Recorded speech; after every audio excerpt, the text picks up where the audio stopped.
রমাজানে বরকত দান করেন কেন বলেন নাই, বরং নবী বলেন রমাজান পর্যন্ত পৌঁছাইয়া দেন।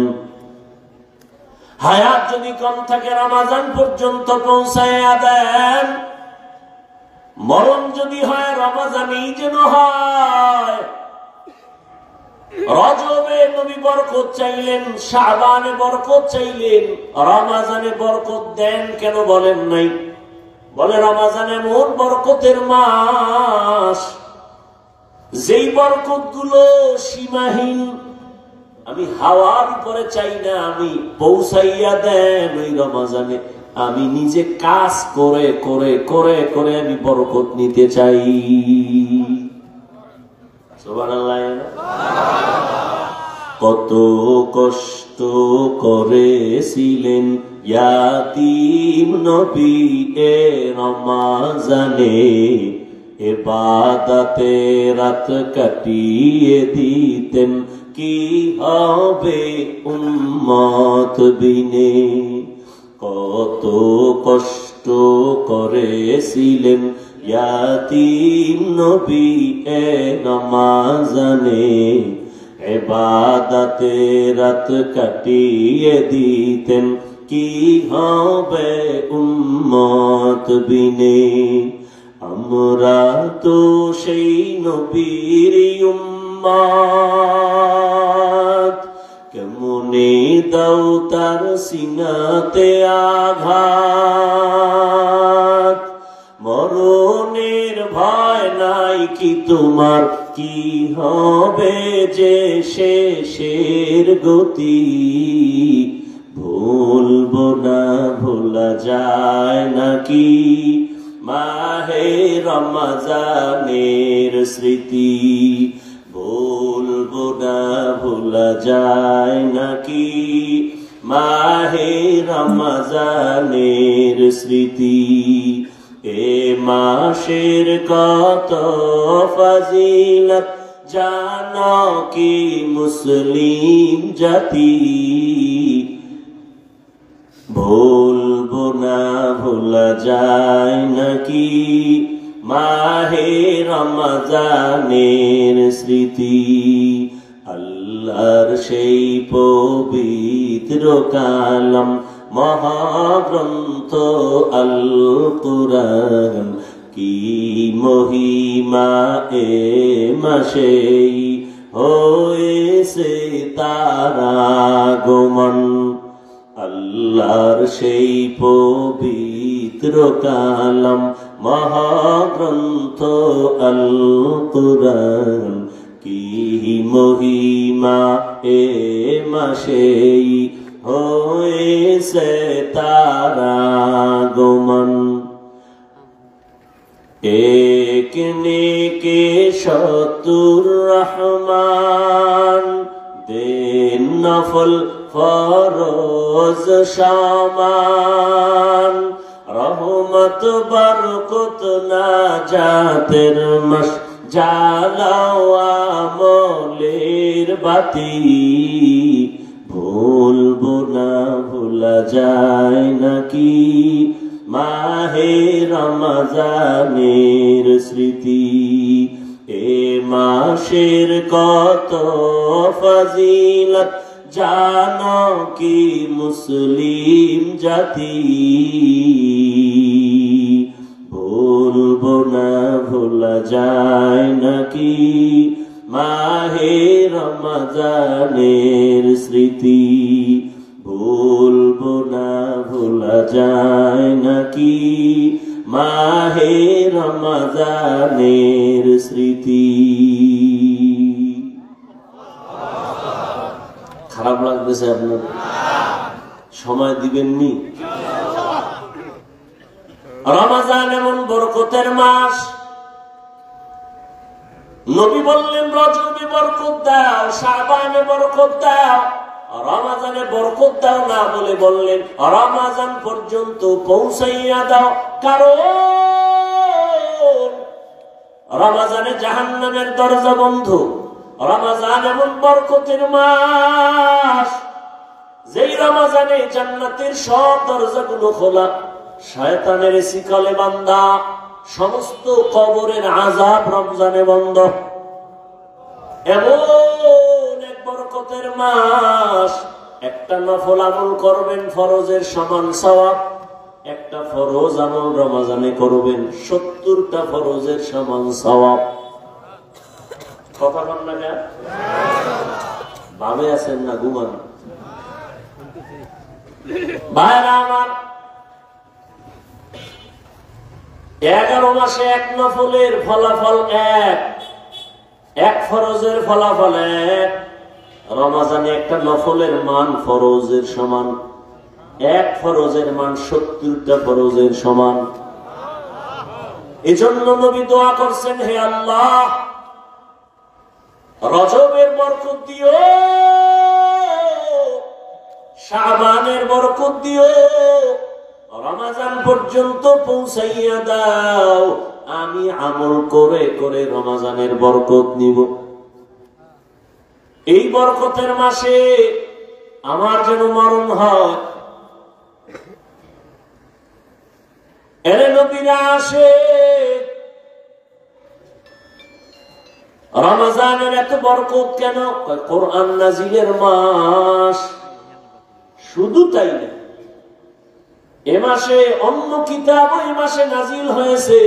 তাওরাত এই রমজানে নাজিল হয়েছে, জবুর কিতাবটাও রমজানে, ইনজিল রমজানে, ঈসা নবীর মুসা নবীর কিতাব রমজানে, ইব্রাহিম নবীর কিতাব আছে রমজানে।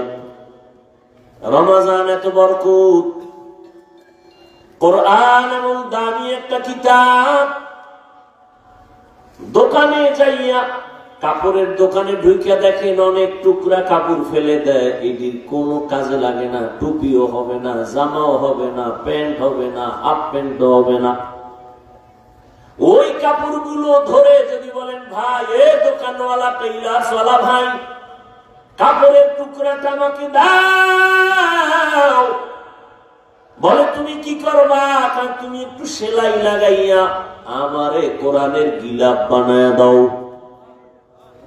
যেই কাপড় ফালাইয়া দিছে, কাজে লাগবে না, কোনো দাম নাই, 5টা মিনিট ব্যয় কইরা সেলাই লাগায় গিলাপ বানায়া দিছে। এইবার দোকান ক্রেতা বলে, ভাই কিছু টাকা নিবানি? না লাগবে না, কোরআনের বরকতে দিয়া দিলাম, দোয়া করিও। কোরআনের সাথে লাগছে ফেলে দেওয়া কাপড়, এখন গিলাপ হয়ে গেছে। দাম কম না বেশি? অনেক দাম। এখন এটারে সবাই চুমা খায়, নিচে থাকে না। কোরআনের সাথে লাগার কারণেই তো দাম। এই যে এত সুন্দর একটা চেয়ার বানাইছে, কত লাখ টাকা গেল, কিন্তু নরমাল একটা ফেলে দেওয়া কাঠ, এটা দিয়ে আপনি একটা রেহাল বানাবেন, কোরআন শরীফের সাথে সম্পর্ক লাগাই দিবেন, রেহালটার দাম কমবে না বাড়বে? রাস্তায় কত কাগজ পড়ে থাকে, কেউ ধরে না। বিসমিল্লাহ লেখা একটা কাগজ যদি রাস্তায় কেউ পায়, মুসলমান এটার উঠায় চুমা দেয়। এই জন্য সব ওলামায়ে কেরাম বলে, এই যে হ্যান্ডবিল টেনবিল করো, ওই সামান্য কাগজে বিসমিল্লাহ লেখবা না। বিসমিল্লাহ কাগজ রাস্তায় পড়ে থাকতে পারে, বিসমিল্লাহর অপমান যেন না হয়। কোরআনের কারণে এত দাম। রমজানের সম্পর্ক কোরআনের সাথে দাম বেড়ে গেছে। কোরআন আছে কদরের রাত, কত দাম। ইন্না আনজালনাহু ফি লাইলাতিল কদর ওয়া মা আদরাকা মা লাইলাতুল কদর লাইলাতুল কদরি খায়রুম মিন আলফি শাহর। রমজানে কোরআন আসছে কদরের রাতে, দাম কত? কয় 1000 মাস লাগাতার। 1000 মাস যদি বান্দা ইবাদতে কাটাইয়া যা বরকত আর সওয়াব পাবে, কদরের এক রাতের ইবাদতে আল্লাহ তার থেকেও বেশি দান করবে। আতিনা ফি দারে দুনিয়া না হাসান, আতিনা ফি দারে উকবা না হাসান ইয়া গিয়াসাল মুস্তাগীসিন ইহদিনা লিফতিখারা بالعلوم والغنى ہر گوری دے نیک تو تیار ہے جو نہ مانگے اس سے تو بیزار ہے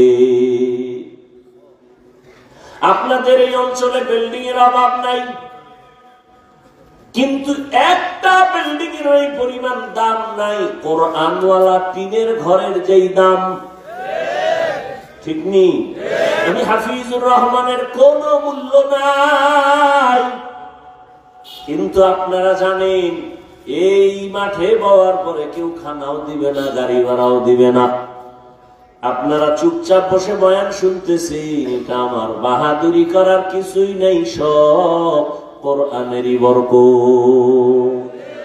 এই কালামে জিন্দা কোরআনে হাকিম হিকমতে লা ইয়াজালাসতু কদিম আল্লাহ তাআলা এই রমজানে রোজাকে ফরজ করার ক্ষেত্রে আল্লাহ কত মায়ার আওয়াজ দিয়ে বলেন প্রথমে ও আমার বন্ধুরা প্রত্যেকটা মুমিনকে আল্লাহ বন্ধু বানায় নিছেন আল্লাহ বলেন ইয়া আইয়ুহাল্লাযীনা আমানু ও আমার বন্ধু বন্ধু কেন বললেন বলে বন্ধুর সাথে বন্ধুর মোহাব্বত যখন গভীর হয়ে যায় তখন কষ্ট বন্ধুর কাছে আর কষ্ট থাকে না আল্লাহ প্রথমে বন্ধু বানাইয়া এরপরে কঠিন একটা আদেশ দিতেছেন তাও কেমন বাই ফোর্স অর্ডার না নামাজ পড়ো না না তোমার জন্য একটা সুন্দর কাজ রাখা হয়েছে তুমি করবানি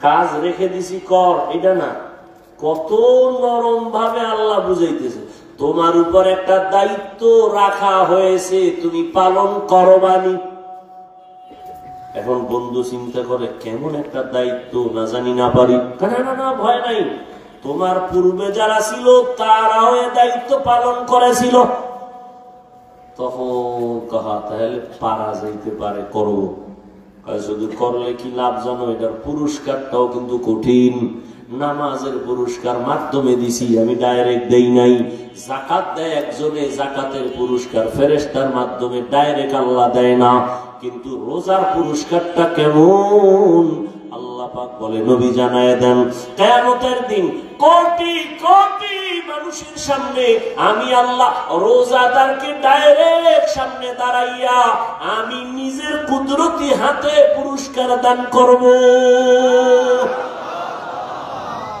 অথবা আর এক ব্যাখ্যা হলো এই কোন পুরস্কার নাই রোজাদার তোর পুরস্কার আমি আল্লাহ নিজেই অর্থাৎ আমি তোর হয়ে গেলাম তুই আমার হয়ে গেলি অর্থাৎ ও রোজাদার আমি আল্লাহ তোমার তুমি বান্দাও আমার আল্লাহ যদি আমার হয় আর আমি আল্লাহর হই আর পেরেশানি আছে বাদশাহ হারুন রশিদ একদিন বের হয়েছে বাদশাহ হারুন রশিদের নাম শুনছেন তো আপনাদের খারাপ লাগলে বলেন মোনাজাত দিয়ে আমি শুরুতেই বলছি বয়ান বক্তার যত বড় কণ্ঠ হোক আর এলেন ওই মাস্তানি চলে না বয়ান আল্লাহর রহমত আর শ্রোতাদের দিলের আকর্ষণ লাগে বহু জায়গায় বয়ান করতেই মনে চায় কখন 2 ঘন্টা হয় 13 বাইরে আর বহু জায়গায় বসলে বয়ান খুঁজি কি কমু ভাবসাব কেমন জানি তেমনই আল্লাহ হেদায়েত দান করুন ভাইরা আমার বাদশাহ হারুন রশিদের নাম জানেন না বলেন তো তার স্ত্রীর নাম কি মাশাআল্লাহ কি নাম জুবায়দা কমলমতি নারী এত বড় রাষ্ট্রের পরিচালক বাদশাহ হারুন একদিকে রাষ্ট্র চালায় অন্যদিকে তাহাজ্জুদের নামাজ পড়ে ইমামতি করে এরা হইল রাষ্ট্রের নেতা ইমাম ইমাম তো সেই হবে যেখানে যাবে সেখানে ইমাম মসজিদও ইমাম সংসদে ইমাম যে এই যোগ্যতার একটা নাই সে সব জায়গার ইমাম হওয়ার যোগ্যতা রাখেন আমরা তো ইমাম আমরা হই না, আমরা জোর কইরা ইমাম নিজের বানাইছি। জোর কইরা বানানোর কারণে বেশি দিন টিকে না। আর আল্লাহ যদি বানাইতো তো মৃত্যু পর্যন্ত থাকতো। বাদশাহ হারুন রশিদের নাম জানেন, তার স্ত্রী জুবায়েদা খাতুন। এর পর্দার আড়ালের আম্মা জানেরা, মাইকের আওয়াজ শুনতেছেন, এত বড় রাষ্ট্র পরিচালনা করে বাদশাহ হারুন রশিদ।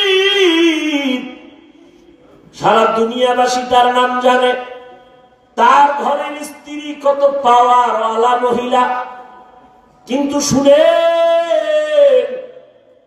জুবায়েদা খাতুন কত বড় আবেদা, কত বড় জাকেরা, কত বড় নেককারিনী, নিজে কোরআনের হাফেজা। আরো আস্তে করে বলেন সুবহানাল্লাহ। কইতো ধাক্কা লাগে, সারাদিন বিড়ি টেনে সুবহানাল্লাহ লিখেন।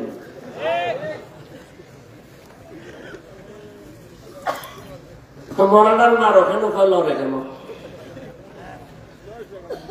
এতগুলি মানুষ একটা সুবহানাল্লাহ কইল, সামনে ছিদ্র হয়ে যাওয়ার কথা না? নিজের ছিদ্র ওরই খবর।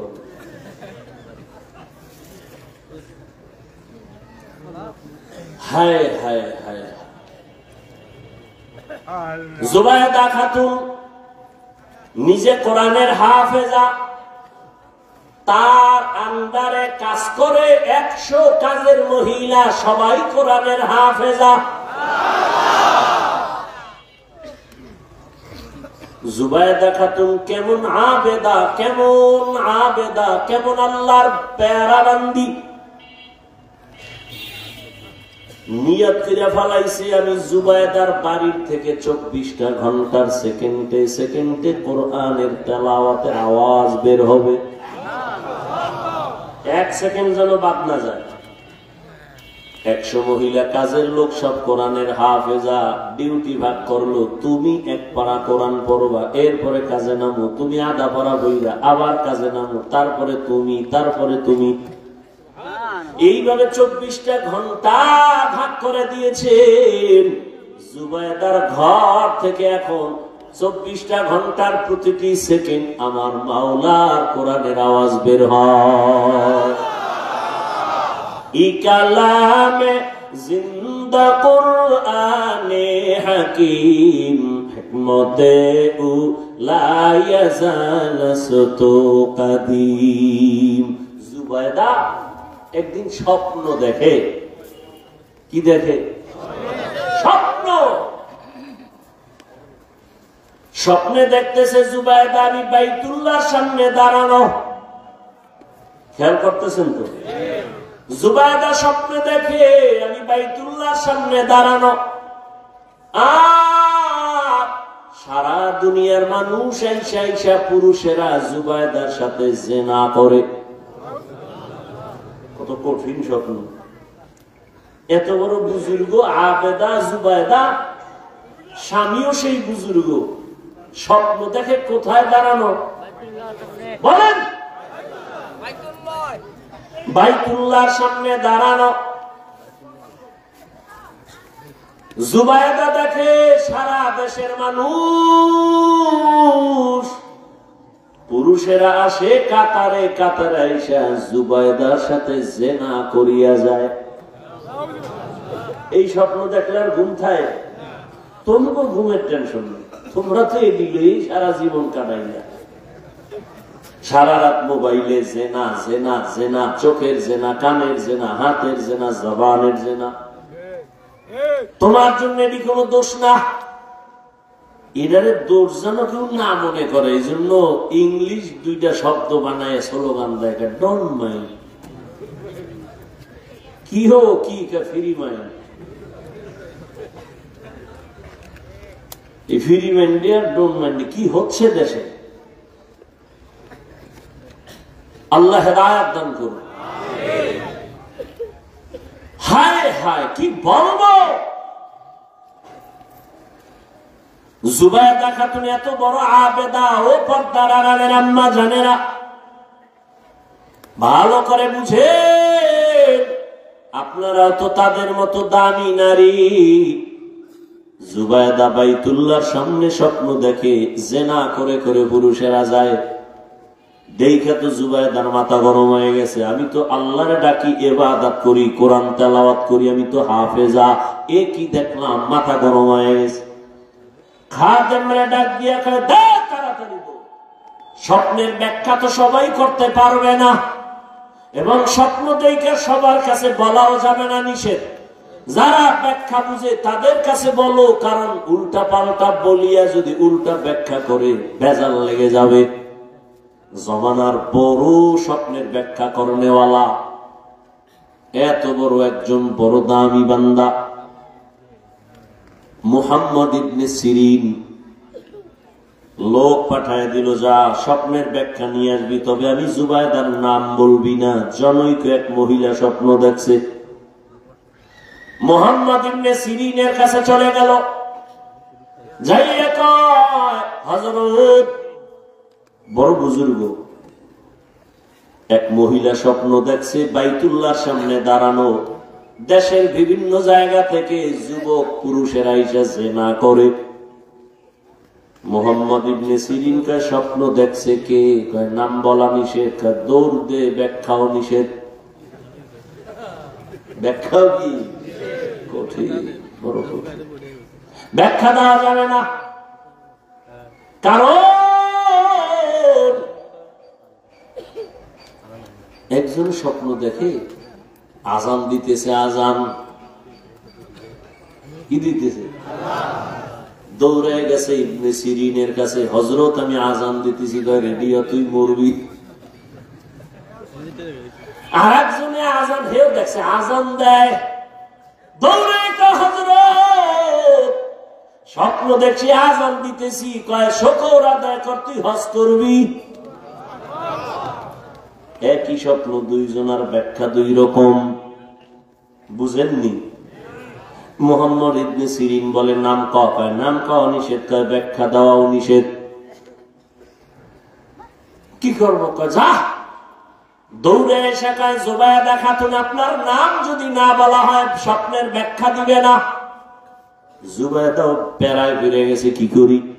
যাও গিয়ে নামটা বলো। মুহাম্মদ ইবনে সিরিনের দরবারে যাইয়া কয়, স্বপ্ন দেখছি জামানার বড় ওলিয়ে কামেল হারুন রশিদের স্ত্রী আবেদা জুবায়দা খাতুন। মুহাম্মদ ইবনে সিরিন শুকর আদায় করে বলে, ধন্য জুবায়দার কপাল,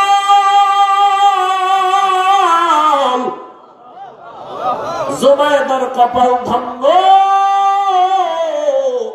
জুবায়দারে গিয়ে সুসংবাদ দাও, জুবায়দার দ্বারা মক্কার জমিনে এমন কিছু কাজ হবে, জুবায়দার ওই কাজের দ্বারা উপকার পাবে দুনিয়ার সবাই।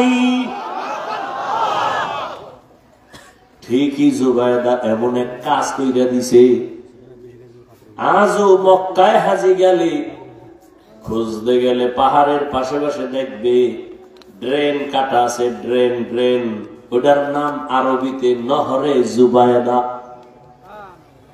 জুবায়দা মক্কায় যাইয়া দেখে মক্কায় পানির সংকট।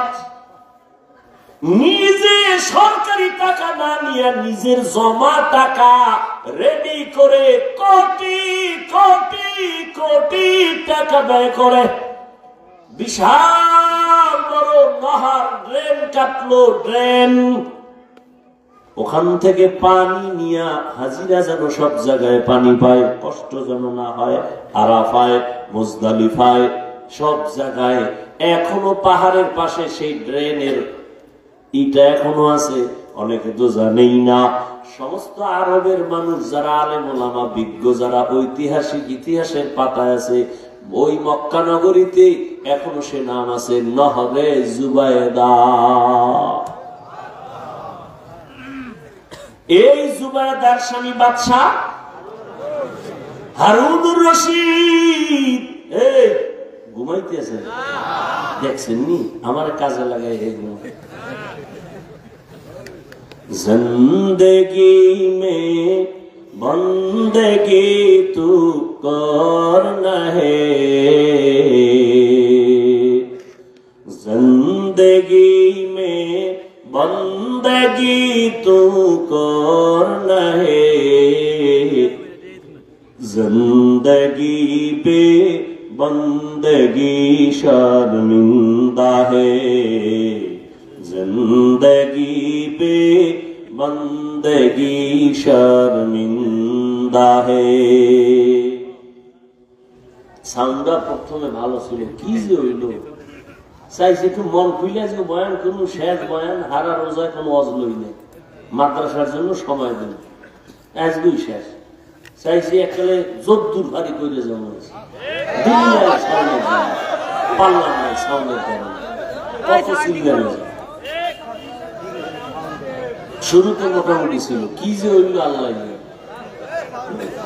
একটা চিৎকার দিয়ে দেখছেন কোন, আপনারা তো খুব হিসাব করেন, পরের বাড়ি খাইয়াছে হেরা কি তেল তেল, ভাই দাওয়াত আলহামদুলিল্লাহ, আপনার বাড়ি কয় নাউজুবিল্লাহ, কি খুশি না একজন, এটা কোনো ব্যাপার। তো বাড়ি ঢুকছে চোখ অন্ধকারে একটা সিল্লানি দিয়া আর মাথা ধরে গেছে, দরজা খোলার লাগিয়া ধাক্কাইতে ধাক্কাইতে ফজর পর্যন্ত খালি দরজা ধাক্কাইছে অন্ধকারে, সকালে দেয় জানালা ফেলছে, দরজা আর হয় এক চিৎকারে চান্দি গরম হয়ে গেছে। সাউন্ড হলো আসল মানুষের বডির মূল রূপ, আমাদের বয়ানের মূল জিনিস সাউন্ড। এই বাতি বুতি কিচ্ছু লাগবে না, ভ্যান্ডেল ভ্যান্ডেল বাতাস উড়ে গেল, মাইক আছে বয়ান চলবে, চোখ বন্ধ করে খালি চলতেই থাকে।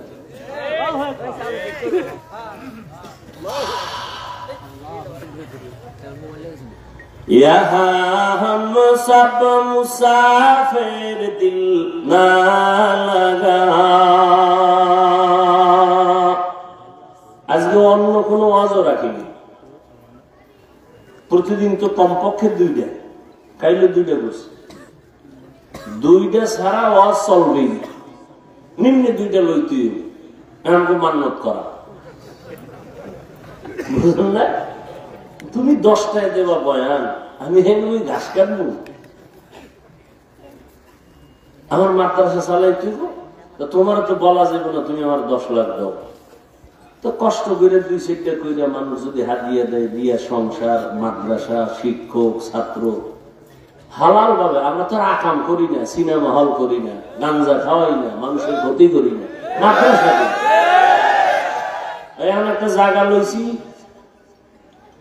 15 কোটি টাকা দাম, মাদ্রাসার সামনে বিশাল এক মাঠ, মালিক দিতে চায় না, বহু বাহানা করে, ওরা 70 লক্ষ টাকা দিয়ে মোটামুটি আটকাইছি। আমি কিছু সাইনবোর্ড লাগাও, আলেম ওলামা 100 জন আইনে, এরপরে দোয়া করানো, মাঠে সাইনবোর্ড ফালাইয়া, এরপরে মানুষের কাছে কিছু চামা, রসুল চাইছেন আমিও চামা, এটা সুন্নাত। টোটাল 20 কোটি টাকার একটা প্রজেক্ট মাথায় নিয়ে ঘুরতেছি, 70 লক্ষ টাকা মোটামুটি দেওয়া হয়েছে, আল্লাহর শুকর। ও টাইম দেবে কিছু, পেরেশান, এত টাকা কই পাবো, আবার অন্তরের বুঝে মাওলায় দিলে সময় লাগে, বাংলাদেশ গুলো গরিব, কোন চোরে কয় গরিব, দেখছেন টাকা কেমনে বাইরে কলা গাছের ভিতরে দিয়ে,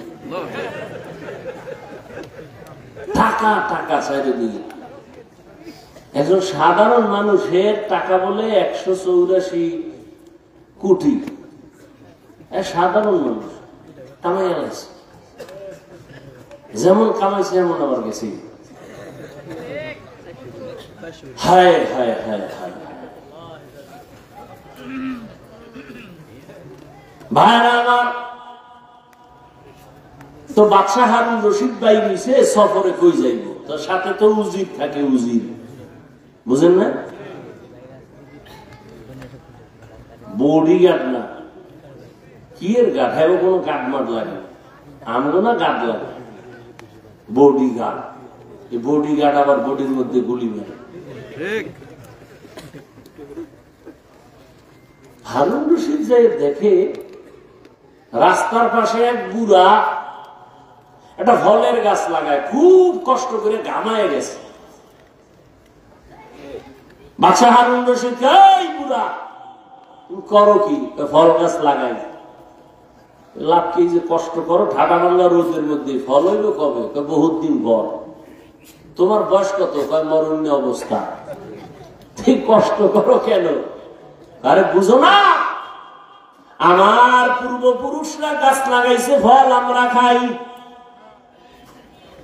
আমরাও গাছ লাগাই যাবো, এরপরে যারা আসবে ওরা ফল খাবে। বুড়ার কথাটা সুন্দর না? বাদশা হারুন রশিদ খুশি হইয়া বুড়ার কথা 1000 টাকা হাদিয়া দিছে। বুড়া একটা চিল্লানি দিয়ে কয়, মানুষ গাছ লাগাইয়া ফল পায়, 1 বছর পর আমি নগদ পাইছি। 1 বছর পর ফল পাই, আমি কি নগদ পাইয়া লাইছি? বাদশা বুড়ার কথা শুনে আবার 1000 দিছে। বুড়া চিল্লায় কয়, মানুষ বছরে ফল পায় একবার, আমি নগদ 2 বার। উজিরে কয়, টের পাইছেন নি বাদশা? এই বুড়ার দ্বারে থাকলে আপনার ফকির বানাইবে তাড়াতাড়ি ভাবে। এই বুড়ায় যে বুড়া, তো বুড়াদের বড় দাম। আর এখন শিক্ষিত পোলাপান শিক্ষার মাস্তানি নিয়ে ঘুরে, বাবায় বাংলা কথা ভালো জানে না, লেখাপড়া তেমন করে নাই, শিক্ষিত সন্তান শুদ্ধ কথা কয়, এখন মূর্খ বাবার কোনো মূল্য নাই। বলে জিজ্ঞামুখী বাবায় বুঝে কি? বাবায় বুঝে কি কইয়া বাবারে বাদ দিয়া লাইনে লাইনে লাইনে লাইনে বেলাইন হয়ে গেছে। বন্ধু আর বান্ধব দিয়া মাইয়াও ঠিক করে ফেলছে। বাবারও জিগায় না, মায়েরও জিগায় না, নিজে বিয়ে করার জন্য চয়েস করে ফেলেছে বন্ধু দিয়া মাইয়া। মাইয়ার বাড়ি দেখতে যায় কমপ্লিট হয়ে গেল। মেয়ের বাবা বড় আপ টু ডেট, আধুনিক শিক্ষিত। এই তোমার যে মাইয়াটা দিব রাখবা কই? কয় বাবার বাড়ি। কয় বাড়িটা তো দেখা দরকার। কয় চলো। এবার ছেলের বাড়ি আসবে মেয়ের বাবা দেখতে। মায়ের কয় আম্মু কিছু মেহমান আসবে, খানার আয়োজন করো। কিন্তু একবারও ছেলে কয় না আমি বিয়ার রাস্তায় যাইতেছি, মেহমান আসবে, খানা ব্যবস্থা করো। বুড়া বাবায় বুঝে না, বাবারে জিগেইব কি? মেহমান তারিখ মতো মা কষ্ট করে বুড়া মানুষ রান্না করেছে। বাবা ঘরের মধ্যে মেহমান আসছে, দুপুরের খানার আয়োজন, ধুমধামে মেহমানদারি চলতেছে। মেয়ের বাবা কানে কানে একজনের কয়, একেবারে তো খারাপ না। আওয়াজটা বাতাসে যায় বাবার কানে লাগায় দিছে। বাবার অন্তরে ধাক্কা লেগে গেছে। বাবা ঘরের ভিতরে গিয়া চোখে বালিশ চাপা দিয়া কান্না করে। বৃদ্ধ বাবা নিয়ে কয়, স্বামী কেন তুমি কাঁদো? বলে সর্বনাশ, মেহমান রে খানা পাকাইছো। কয় হ্যাঁ। কেমন মেহমান জানুনি? কয় না, আমার ছেলে বুঝি গোপনে মাইয়া ঠিক করছে, ওই বাড়ির মেহমান খাচ্ছে। মা ও চোখের পানি ছেড়ে কান্না করে, ও আল্লাহ এত কষ্ট করে ছেলেটারে বড় বানাইলাম, শখের বিবাহ করাবো, আজ আমার ছেলে আমারে জিগায় না। মেয়ের বাবা শর্ত দিছে, তোমরা সবাই আমার বাড়ি যাইবা, তবে মূর্খ বাবাটা বানিবা না। এ মুরব্বি টুরব্বি লাগবে না, মুরব্বির এখন দাম নাই। ছেলে বাবার কান্না দেখে এক পর্যায়ে দুর্বল, মাপ চেয়ে কয়, বাবা মাফ করে দাও, আমি তো এই কাম ঘটায় ফেলছি, এখন যাব, তোমারে তো নিতে নিষেধ করছে, কি করা যায়? বাবা তুমি কষ্ট নিবা না। বাবা যতই কষ্ট নেয়, সন্তান আইসা মাপ চাইলে আর অন্তরে কিছু রাখে না। এর নাম বাবা, এর নাম মা, অন্তরে কিচ্ছু রাখে না। বাবায় পরামর্শ দিয়ে কয়, রে সন্তান, আমারে যদি না নাও দুঃখ নাই, তবে আমার মনে হয় আমারে যদি নিতি, কঠিন বিপদ থাকলো তুই উদ্ধার হইতে পারতি। ছেলেটা আবার বিপদ কি কয় জানি না। ছেলেটাও বুদ্ধি কইরা বাবার একটা গোপন বক্স বানাইয়া ওই বক্সের মধ্যে ঢুকাইয়া বাবারে নিছে। বাবার লয়ে গেছে, কেউ জানে না এর মধ্যে কি। মেয়ের বাবার বাড়ির কেউ জানে না, বাবার এক সাইডে রাখছে। তো আগের দিনের বিয়ের অনুষ্ঠান তো একটা প্যারা দিয়া মানুষের আটকায় দিত, সারা রাত বইয়ে খাওয়া, জব দাও এরপরে খাও, চলতো না। এখন ওডির টাইম নেই, এখন সারা রাত খালি গান চলে, নাচ চলে, ওডির আর সময় কই।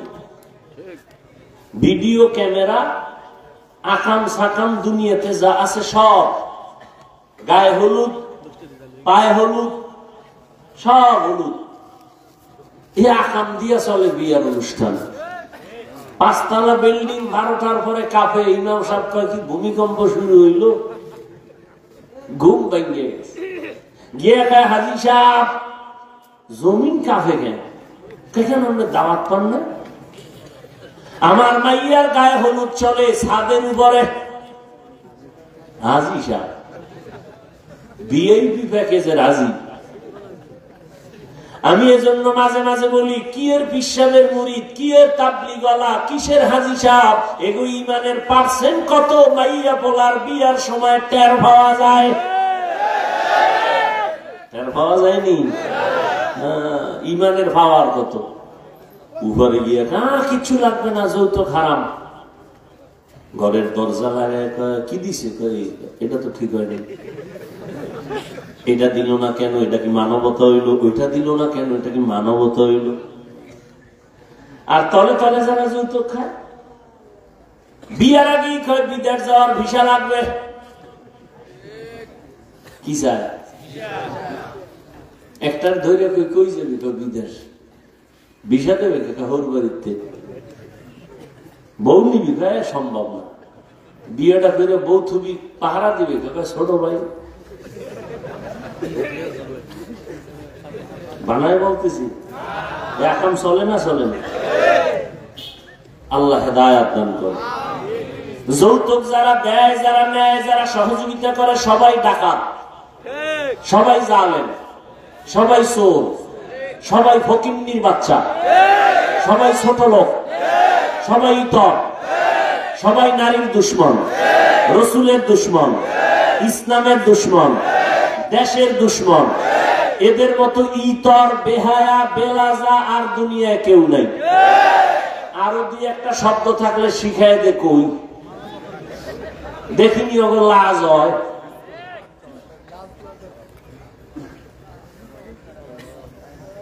আল্লাহ হেদায়াত দান করুন। এক যুবক কয় এত কিছু হইনি, আর ভালো লাগে না, নিয়ত পাল্টাই গেছে, খামো না, দেখি কি হয়। ফট করে একটা দুঃখ, কি আব্বা তো মান্যত করছে, ওটা খাইবি। এরকম বাপ আছে না? মাইয়া হইলে খুব বেজা, ছেলে হইলে। আর রহমতের নবী বলেন, আমি 4 কন্যার বাবা, আমার কোনো ছেলে নাই। ও কন্যার বাবারা, একটা কন্যা যদি পাও, একটা জান্নাতের মালিক। একজনে খুশি হয়েছে, আমি 4টে হয়েছি,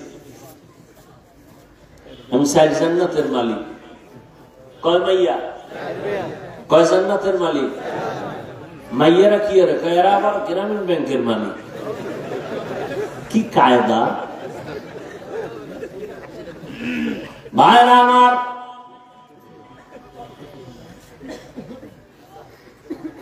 হারুন রশিদের ঘটনা দিয়ে বুঝাইতে চাই, আসল মালিকের সাথে যখন সম্পর্ক হয়ে যাবে, তখন আর পুরস্কারের কোনো লিমিট থাকে না।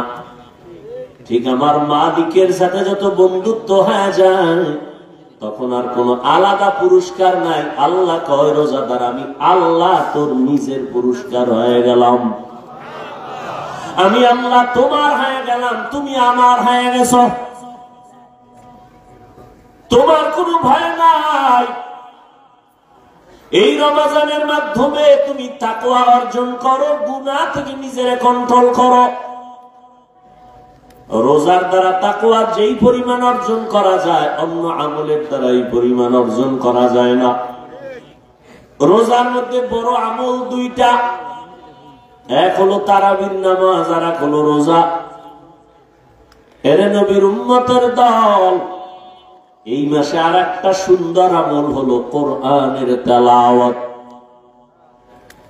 আমি আগেই বলছি, মনে থাকলে আবার বলেন, রমজানে একটা নফলের দাম কি একটাই না ফরজের সমান? একটা ফরজের দাম 70টার সমান। ও এলাকার মুসলমান যুবক বাবারা, মা বোনেরা, বৃদ্ধ বাবাজিরা, আগামী রমজান পাওয়ার গ্যারান্টি আছে? অতএব আমার অনুরোধ, এই রমজান যারা পাইছেন, পাবেন, আপনারা এই সময় নষ্ট করবেন না, নফল ইবাদত ছাড়বেন না। নফল ইবাদতের মাধ্যমে দাম কি হবে জানেন? কিয়ামতের দিন ফরজ আমলের যত ঘাটতি হবে সব নফল দ্বারা পূরণ হবে। অথচ আপনাকে কে জানি বয়ান দিছে নফল লাগে না, অথচ স্পষ্ট হাদিস ফরজ আমলের ঘাটতি পূরণ হবে নফল আমলের দ্বারা। রমজানে একটা নফল ফরজের সমান। এই রমজানে নফল ছাড়বেন কেন? ও তারাবি পড়নেওয়ালা বাবারা, আপনারা নফল যত পারেন বাড়ায় পড়বেন। কমপক্ষে 20 রাকাত যেন তারাবি হয়। 8 রাকাত নিয়ে কেউ দ্বন্দ্বে যাইয়েন না, কোনো দূরত্ব নাই। ইবাদত আল্লাহর জন্য করবেন। যদি কেউ ওয়াদাই করে ফেলেন যে আমি 8 রাকাতের বেশি তারাবি পড়ব না, তার কাছে আমার মোহাব্বতের আওয়াজ হলো, ঠিক আছে মেনে নিলাম, আপনি 8 রাকাতই তারাবি পড়েন, তবে বাকি 12 রাকাতও পড়েন, নফল হিসাবে পড়েন। দেখবেন এই সওয়াব আর আগামী রমজানে আপনি পাবেন কিনা গ্যারান্টি নাই। অথবা রমজান পাইছেন, আপনি অসুস্থ, লাভ কি?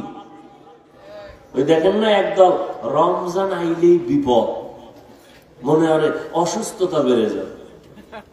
আছেন এরকম কিছু? মানে আজকে কেতাবে দেখছি বড় এক বুজুর্গ পাকিস্তানের হাকিম আক্তার সাহেব রহমতুল্লাহ লেখছে, কি লেখছে জানেন? 1 এলাকার মানুষ একেবারে আওয়াম, শিক্ষিত না, অনেক হুজুরে গেছে ওয়াজ করতে, রমজান আইতে আছে, রেডি হও। এরা বুঝে না রমজান কি। হুজুর এটা কি? এটা আইলে ফজরের আগের থেকে সন্ধ্যা পর্যন্ত না খায় থাকলে, এটা আবার কোন গজব? সারাদিন না খাইয়ে খাওয়া, একটু পানি না, পানিও না, কয় কি পানিও পান করতে পারবো না, কয় না। তো এই বিপদের লাগে তো মোকাবেলা করতে হইব। এবার হুজুর এটা আইবে কোন দিক দিয়ে? পশ্চিম দিক দিয়ে। তাই কবে? 29 শাবান, শাবানের 29 তারিখ। টাইম কোন সময়? সূর্য ডোবার পর। হুজুর ঠিক আছে, বুঝলাম। হুজুরে বয়ান করে গেছে, সবাই রেডি, লাডি বানা।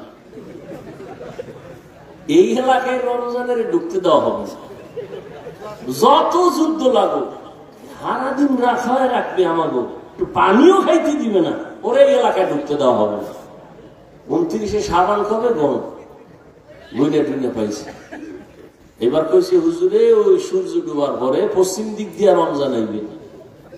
এরা সবাই পশ্চিম দিকে রেডি, লাডি টাডি নিয়ে।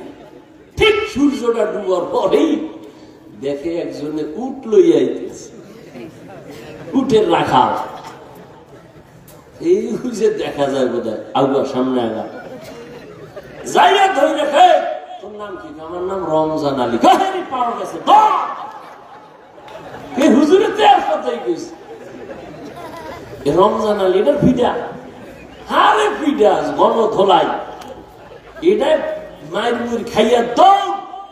এটা জানে না যে আমার কি লেগে ফিডা, দৌড় ফিডে ফিডে কইছে এই এলাকায় ঢুকলে তোর রুহু আল্লাহে রাখবেন না, খবরদার ওই অন্য দিক দিয়ে দৌড়া, এলাকায় ভুলো আবি না।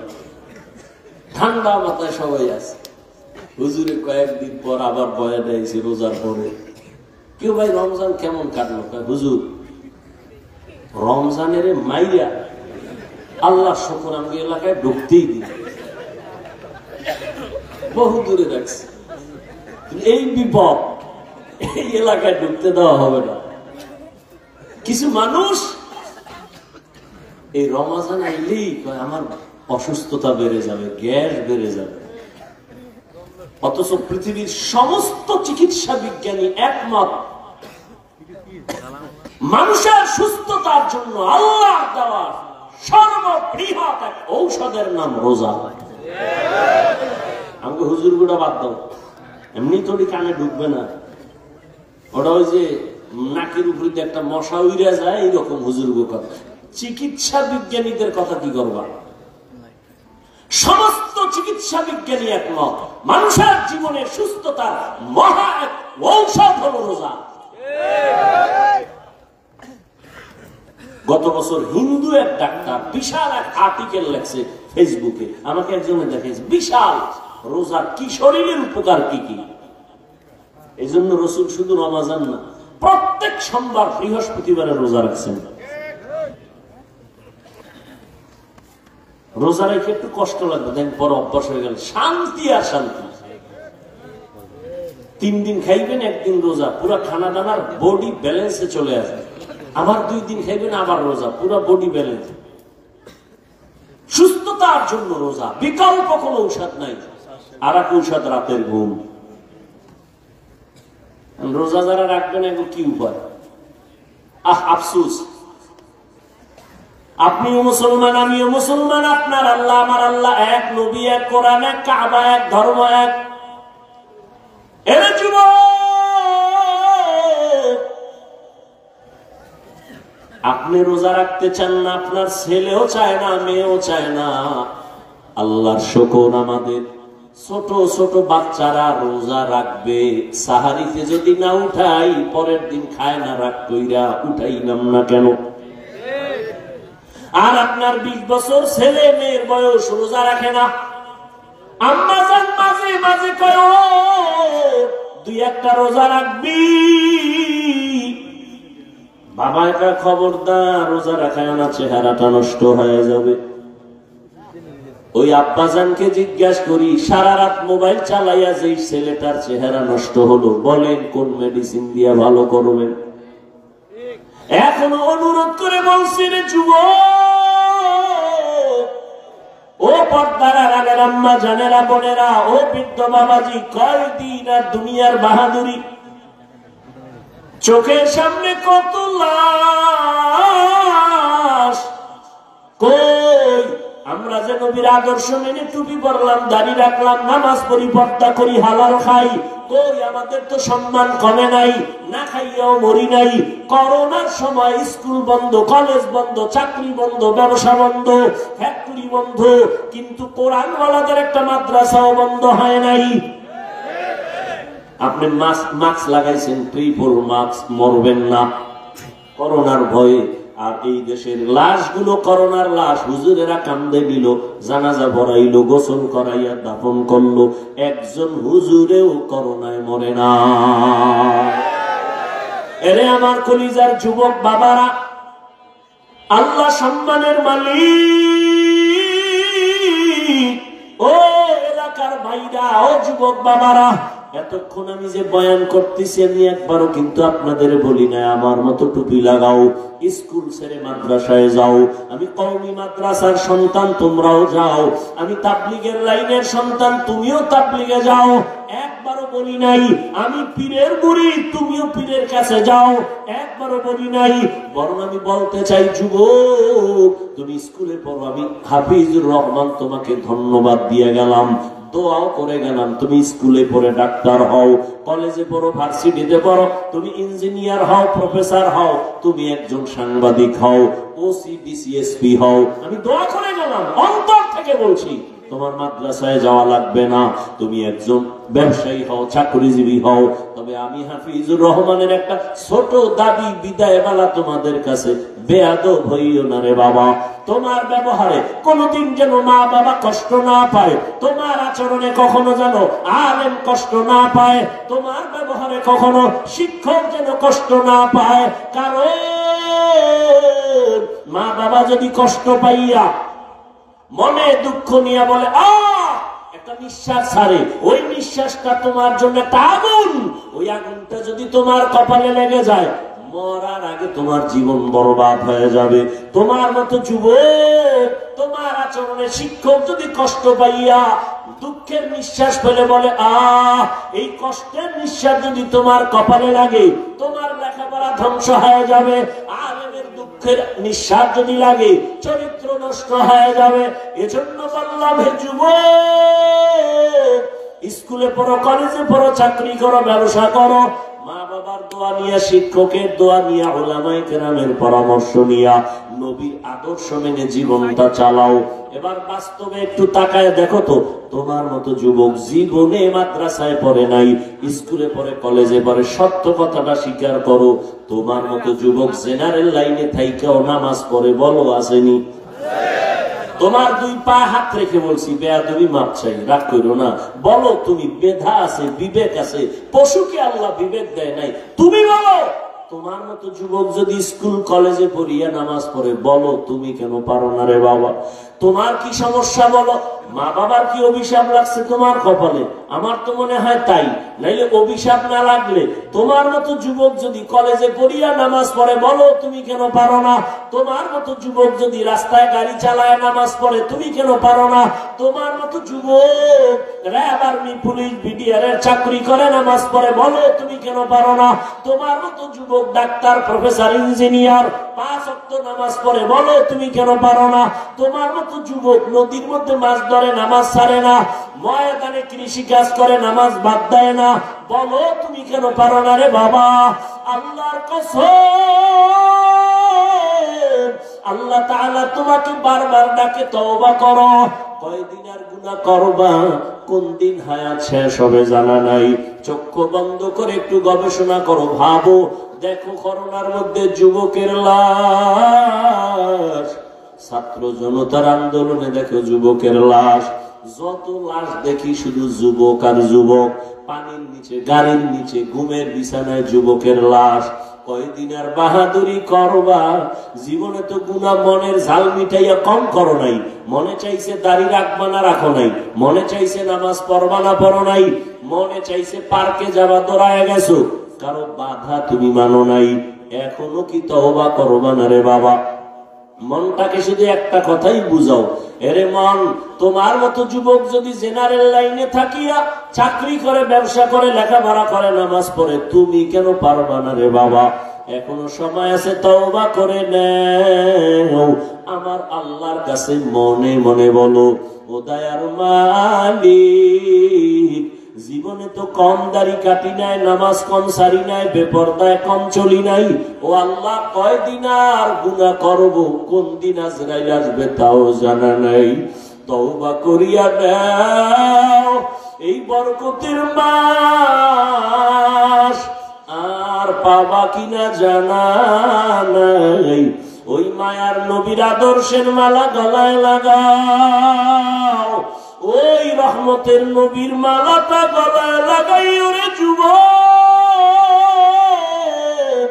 নবীর আদর্শের মালা গলায় লাগায় কত বিধর্মী কালেমা পড়িয়া মুসলমান হয়ে গেল। আমার নবীর আদর্শ এত সুন্দর,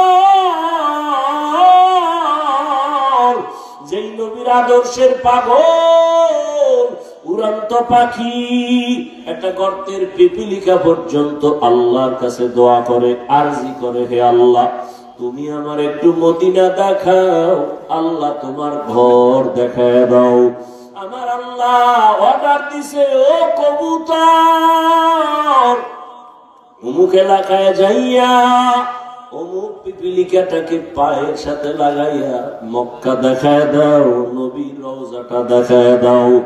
মদিনার নবীর রওজার এত মোহাব্বত, ও নবীর আশিক, ও পর্দার আড়ালের আম্মা জানেরা, বোনেরা, আপনাদের কত ধন্য জীবন। আপনারা নবীদের মায়ের মতো দামি মা, সাহাবায়ে কেরামদের মতোই তো আপনারা নারী, হাফেজে কোরআনের মায়ের মতোই আপনারা দামি। আপনারা তো আয়েশা রাদিয়াল্লাহু আনহার মতো নারী, ফাতেমা রাদিয়াল্লাহু আনহার মতো নারী, খাদিজা রাদিয়াল্লাহু আনহার মতো নারী। কয়দিন আর দুনিয়ায় বাঁচবেন রে মা। একটা সন্তানকে আদর্শ ডাক্তার বানায় যান, আদর্শ ইঞ্জিনিয়ার বানায় যান, আদর্শ প্রফেসর বানায় যান। আপনার মতো কত নারী এই এলাকায় এখনো আছে বেপরদায় চলে না, নামাজ ছাড়ে না, স্বামীর মাল হেফাজত করে, সন্তানগুলো আদর্শওয়ালা বানানোর মেহনত করে, মা বাবা সন্তানের পেছনে মেহনত করে, বেপরদায় চলে না, স্বামীর মাল নষ্ট করে না, মোবাইলে সময় নষ্ট করে না। এরে আম্মা জানেরা, এখনো কি আপনারা তওবা করতে পারেন না? আল্লাহকে বিনয়ের সাথে বলেন মনে মনে, হে আল্লাহ, জীবনে আর নামাজ ছাড়বো না, বেপরদায় চলবো না, মোবাইলে সময় নষ্ট করব না, স্বামীর মাল হেফাজত করব, সন্তানগুলো আদর্শবান বানানোর চেষ্টা করব। রহমতের নবীর মহাব্বতের আদর্শ অন্তরে লালন করিয়া, ও বৃদ্ধ বাবাজি, আপনার মতো কত বুড়ারা মসজিদে গিয়া নামাজ আদায় করে 5 বেলার, আপনারা কেন পারেন না? রহমতের নবী এত কষ্ট জীবনে করেছেন, বিদায় বেলা নবী অসুস্থ, সাহাবীদের কাঁধে ভর দিয়ে নবী জামাতে হাজির হয়েছেন, নবী নামাজ ছাড়েন নাই। এরে নবীর উম্মতের দল এত কষ্ট নবী করিয়া উম্মতের শিক্ষা দিয়া গেলেন। ওই নবীর আদর্শ সারা কিয়ামত পর্যন্ত এই জীবনে কখনো শান্তি আসবে না, সম্মানও আসবে না।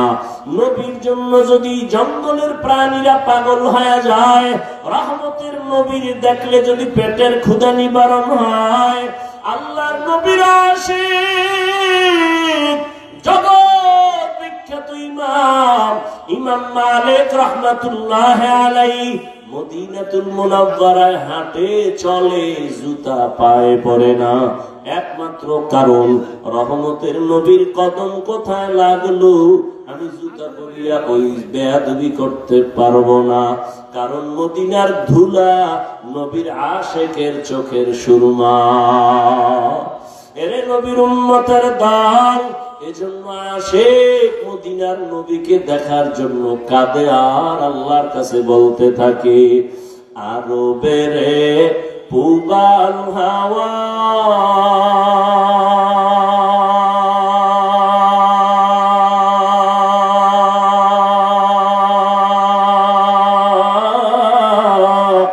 পশ্চিমে করে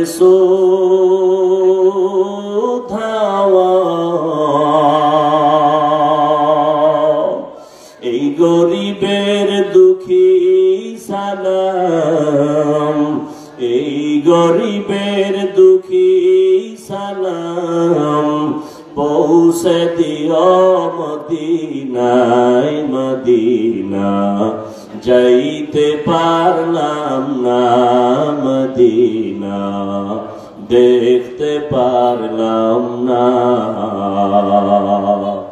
আমি অসহায় তাই এত দূরে রই, আমি অসহায় তাই এত দূরে রই, শুধু সালাম জানাই মদিনা যাইতে পারলাম না, মদিনা দেখতে পারলাম না।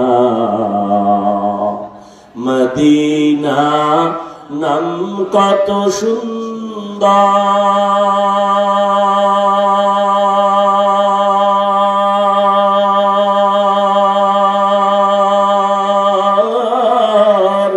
মদিনা কেরে সেবন্তা,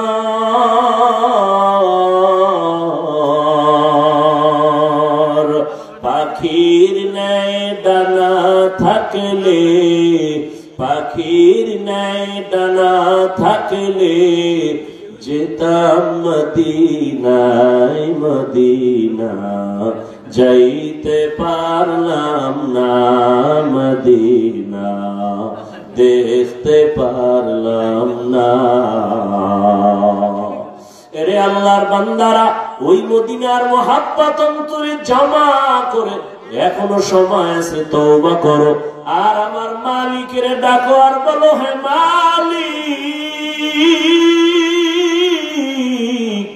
আর নামাজ ছাড়বো না, দাড়ি কাটবো না, বেপরদায় চলবো না, মা বাবার সাথে বেয়াদবি করবো না রে যুবক। ওলামায়ে কেরামের দোয়া নিয়া, শিক্ষকের দোয়া নিয়া, নবীর আদর্শ মেনে চলবা। মরিয়া গেল আর নামাজ ছাড়বা না, রোজা ছাড়বা না, গুনাহ করবা না। তওবার নিয়ত যদি অন্তরে থাকে রে যুবক, যাদের অন্তরে তওবার খাঁটি নিয়ত আছে, দুটো হাত আমার আল্লাহকে দেখাইয়া দাও। আয় আল্লাহ, হাতগুলো কবুল করে নেন, তওবা কবুল করে নেন, তওবার উপরে মজবুত হইয়া চলার তৌফিক দান করেন, আমিন।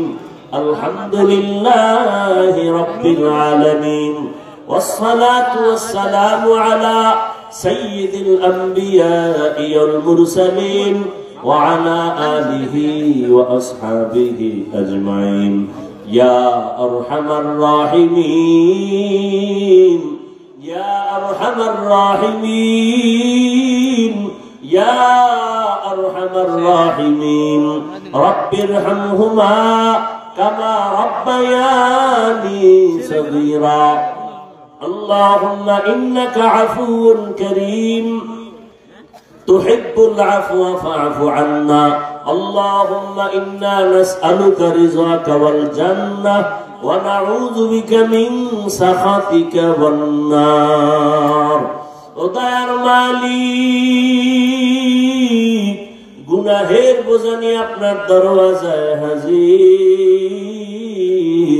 ওলামায়ে কেরাম, মুরব্বী, হাজী সাহেব, যুবক, ছাত্র ভাই, পর্দার আড়ালে মা বোনেরা আপনার দরওয়াজায় হাত তুলেছেন।